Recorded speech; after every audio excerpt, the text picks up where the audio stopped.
দিল্লি না ঢাকা, ঢাকা ঢাকা, ঢাকা না দিল্লি, ঢাকা ঢাকা। হ্যাঁ, কথায় কথায় স্লোগান, কথায় কথায় ভারত বিরোধিতা, কথায় কথায় সাম্প্রদায়িক উস্কানি দেওয়া, কথায় কথায় সংখ্যালঘুদের উপর হামলা চালানো, কথায় কথায় ইসকনিদের উপর নির্যাতন নিপীড়ন চালানো। হ্যাঁ, মানে যাচ্ছে তাই, যেটা মন চায় সেটাই করতেছেন আপনারা। 5 আগস্টের পর থেকে বাংলাদেশে এমন কোনো ন্যাক্কারজনক ঘটনা নেই যেটা সংঘটিত হয়নি। তো ভারত বিরোধিতা চটকদার বিজ্ঞাপনগুলোর মধ্যে অন্যতম, কিন্তু প্রকৃতপক্ষে ভারত বিরোধিতা করে কতক্ষণ টিকতে পারবেন আপনারা বাঙালি যারা ভারত বিরোধিতা করেন, সেই নিয়েই কথা বলবো। তার আগে কয়েকটা উদাহরণ দিয়ে নিই। বাংলাদেশ এবং ভারতের যে মধ্যকার বাণিজ্যিক সম্পর্ক, সেই সম্পর্কের লেনদেন মোটামুটি 12.4 বিলিয়ন ডলারের মতো, অর্থাৎ এই সমপরিমাণ অর্থের রপ্তানি আমদানি ভারত এবং বাংলাদেশের মধ্যে হয়ে থাকে। তো বাংলাদেশের রপ্তানি আয়ের প্রধান খাত হচ্ছে পোশাক শিল্প। এই পোশাক শিল্পের যে কাঁচামাল, সেটাও কিন্তু ভারত থেকেই আসে। তো যদি ভারত সেই কাঁচামাল রপ্তানি বন্ধ করে দেয়, সেক্ষেত্রে কি হবে? পোশাক শিল্প মুখ থুবড়ে পড়বে। আপনারা বলতে পারেন আমরা তো টাকা দিয়ে রপ্তানি করি। তো ভাই, ভারতও তো আমাদের থেকে টাকা দিয়ে ইলিশ মাছ কিনে নেয়, সেই ক্ষেত্রে আপনাদের কেন হয়তো ভারত বিরোধিতা হয়?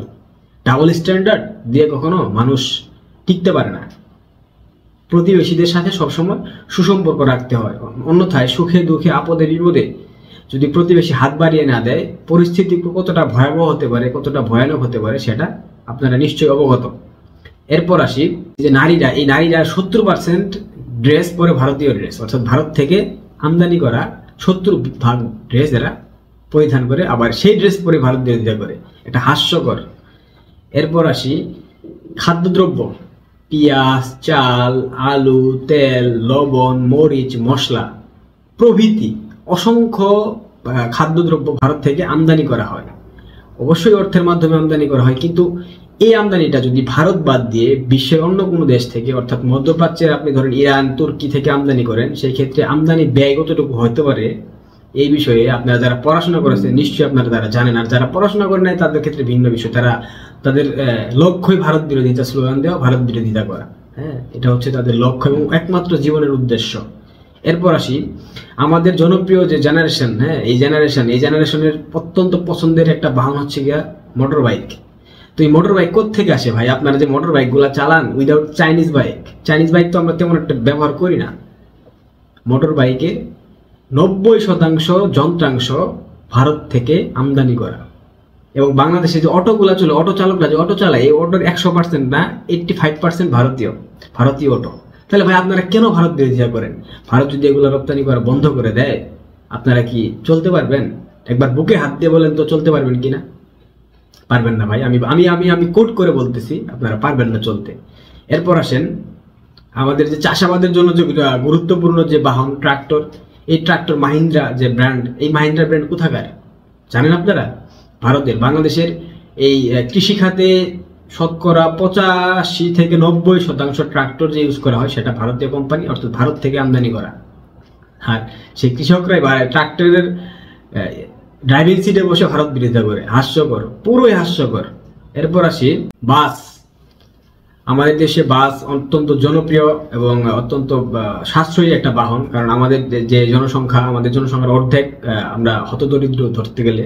তো এই জনসংখ্যা আসলে এই অনেকাংশেই আপনার প্লেন ইউজ করতে পারে না, বিমানে চলাচল করতে পারে না। সেই ক্ষেত্রে দূর দূরান্ত থেকে শুরু করে পর্যটন ব্যবস্থাতে বাস অত্যন্ত গুরুত্বপূর্ণ একটা বাহন। তো ভারতের যে বাস কোম্পানিগুলো রয়েছে, টাটা, অশোক লাইল্যান্ড, হুন্ডাই, এই গাড়িগুলো ভারত থেকে বাংলাদেশ আমদানি করে। অর্থাৎ এই গাড়িগুলোর মধ্যে প্রায় 37 থেকে 50% গাড়ি 30 থেকে 50 লক্ষ টাকার মধ্যে ভারত থেকে আমদানি করা হয়, যেটা অন্য দেশ থেকে আমদানি করতে গেলে পরিবহন ব্যয় এবং আমদানি খরচের উপর নির্ভর করে সেটা 70 থেকে 75 লক্ষ টাকা অবধি ঠেকতে পারে।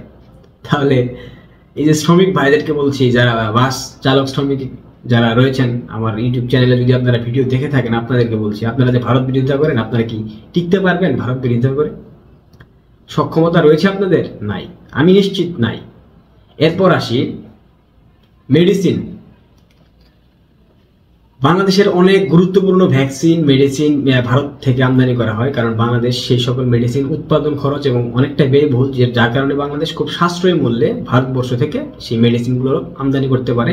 যে মেডিসিনগুলো বহির্বিশ্বের অন্য কোনো দূর দূরান্তের দেশ থেকে আনতে গেলে রপ্তানি ব্যয়, আমদানি ব্যয়, ট্যাক্স ইত্যাদি ইত্যাদি মিলিয়ে অনেকটাই খরচ বেশি পড়ে যায়। এছাড়াও যে বড় বড় শিল্প প্রতিষ্ঠান, বড় বড় কনস্ট্রাকশন ফার্ম, এদের যে ইঞ্জিনিয়ার রয়েছে, অর্থাৎ রাস্তাঘাটের যারা কাজ করে, কনস্ট্রাকশন বিল্ডিং এর যারা কাজ করে, এদের যে বড় বড় ইঞ্জিনিয়ার গুলা এবং বড় বড় আমলাগুলা এরা ভারতবর্ষ থেকে আসে। কারণ বাংলাদেশে ওই মাপের ইঞ্জিনিয়ার সৃষ্টি হয় না যারা পদ্মা সেতু নির্মাণ করতে পারবে। বাংলাদেশে ওই মাপের ইঞ্জিনিয়ার সৃষ্টি হয়নি। আমাদের অবস্থায় সেরকম না, আমাদের সামাজিক অবস্থা বলেন, অর্থনৈতিক অবস্থা বলেন, আমাদের শিক্ষা ব্যবস্থা বলেন, কোনোটাই সেরকম উন্নত মানের নয় যে আমরা আমাদের দেশে একটা ওইরকম ইঞ্জিনিয়ার সৃষ্টি করব যে ইঞ্জিনিয়ার বাংলাদেশে প্রত্যেকটা কনস্ট্রাকশন সেক্টর বলেন, রাস্তাঘাট, ব্রিজ, কালভার্ট, সেতু উন্নয়নে ভূমিকা রাখতে পারে বা নতুন নতুন কোনো উদ্ভাবন করতে পারে। এবং যারা আমাদের দেশে ক্রিয়েটিভ ভাবে সৃষ্টি হয় বা তাদের ভিতরে ক্রিয়েটিভিটি চলে আসে, তারা কিন্তু বাংলাদেশে থাকে না, তারা কিন্তু উন্নত দেশগুলোতে স্কলারশিপ নিয়ে বলেন বা ফ্যামিলি সহ চলে যায়। এই যে ভারত বিরোধিতা করেন, সকালে ঘুম থেকে ওঠার পর থেকে শুরু করে রাতে ঘুমানো যাওয়া পর্যন্ত প্রত্যেকটা সময় 80% সময় আপনারা ভারতের দ্রব্য, ভারতের খাবার, ভারতের বিভিন্ন যন্ত্রাংশ, ভারতের বিভিন্ন পণ্য আপনারা ব্যবহার করেন। তাহলে ভারত বিরোধিতা করেন কেন ভাই? প্রথম আলো এবং ডেইলি স্টারের সামনে আপনারা এই যে একটা অপ্রীতিকর অস্থিতিশীল পরিবেশ সৃষ্টি করেছেন মূলধারা সাম্প্রদায়িক জঙ্গি গোষ্ঠী। তো প্রথম আলোর ডেইলি স্টার তো ভাই ভারতের কোনো প্রতিষ্ঠান না। ভারত বিরোধিতা করেন ভালো কথা, তাদের সামনে তো অপতৎপরতা চালানোর কোনো মানেই হয় না।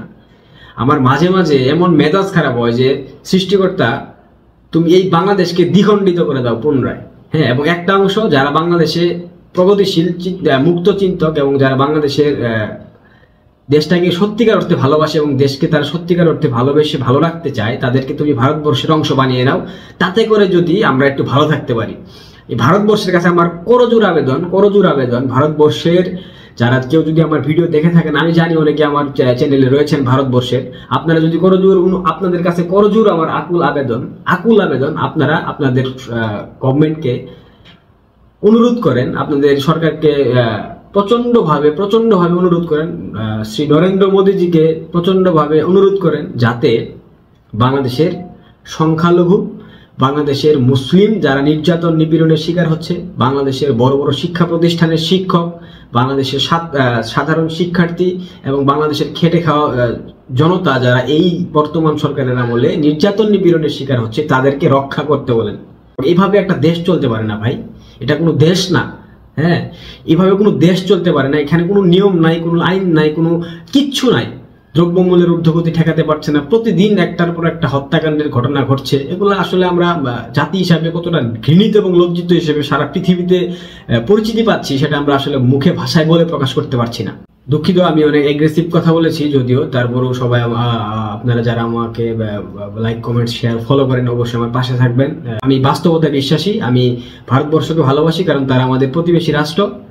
এই সত্যি কথা বলতে কি, যেটা সত্য, যেটা চিরন্তন সত্যকে অতিক্রম করে চলার মতো শক্তি, সামর্থ্য বা সাহস কোনোটাই আমার নেই। আমি আবারও আপনাদের কাছে ভালোবাসা জানাচ্ছি, আপনারা ঠিক হন, আপনারা শুধরে যান। আজ এ পর্যন্তই। সবাই ভালো থাকবেন, সুস্থ থাকবেন, নিরাপদে থাকবেন। যদি ভালো লেগে থাকে অবশ্যই আমার চ্যানেলটাকে সাবস্ক্রাইব করে দিবেন।